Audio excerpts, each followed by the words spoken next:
বানাবো, খেজুর পাতার ছাউনি দিব, বাঁশের খুঁটির বেড়া দিয়ে মহাকালের ঘুম ঘুমাবো।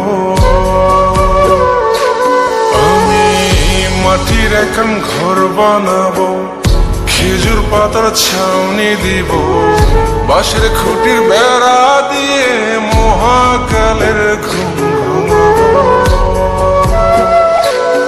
আরে সাদা কাপড়